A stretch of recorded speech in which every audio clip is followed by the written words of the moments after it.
It's 10 a.m. You have a doctor's appointment or a big meeting at 2 p.m. You have a full 4 hours of free time.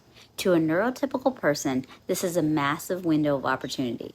They see time to go to the gym, answer 20 emails, and maybe even grab lunch with a friend. But your brain looks at that 2 p.m. appointment and decides that the entire day is officially occupied. You sit on the couch, phone in hand, paralyzed and unable to start a single meaningful task because you are stuck in wait mode. You feel like you're in a mental waiting room and you can't leave until the event happens. Hi, I'm Dr. Shauna. Today we're breaking down the executive dysfunction behind wait mode and the biological reason your ADHD brain treats a 2 p.m. appointment like a ticking time bomb. Wait mode isn't a lack of discipline. It's a combination of two specific neurodivergent traits, time blindness and executive function. For an ADHD or ADHD brain, time isn't linear, predictable resource. We often have two settings, now and not now.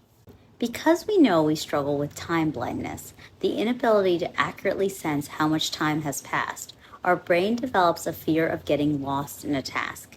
If you start a project at 10:30, your brain is terrified that you will hit hyperfocus and suddenly look up and realize it's 2:15 and you missed your appointment.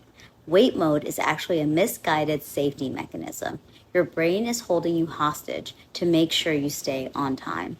The second factor is activation energy. For us, starting a task isn't like flipping a switch. It's like trying to push a boulder up a hill. If we know we have to stop that task in 2 or 3 hours to leave for an appointment, the brain does a quick cost-benefit analysis. It decides that the massive amount of energy required to start the task isn't worth it if the task isn't just going to be interrupted. It's like, why wouldn't you start watching a 3-hour movie if you knew you had to leave the theater in 45 minutes? You just wouldn't bother. So your brain keeps you in a low power state, scrolling, pacing, or just staring at the wall because it's trying to save your energy for the big transition at 2 p.m.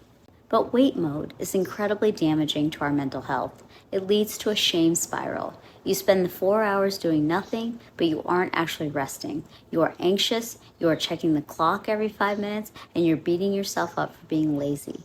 By the time 2 p.m. rolls around, you're already exhausted from the mental labor of doing nothing. You've used up all your cognitive fuel just waiting to exist.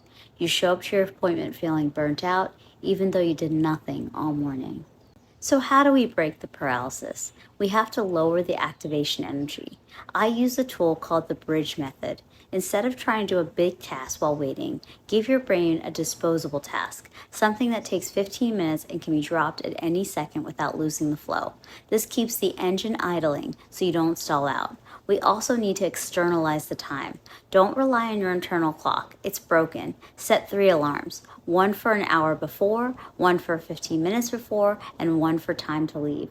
Once the alarms are set, tell your brain, the alarms are the boss now. I am officially allowed to play until they go off. You aren't stuck because you're broken. You're stuck because you're trying to navigate a neurotypical world with a brain that sees time in high definition. Let's learn how to set the timer and get your day back. If you like this video, be sure to like and subscribe. I'm Dr. Shauna, and I'll see you in the next one.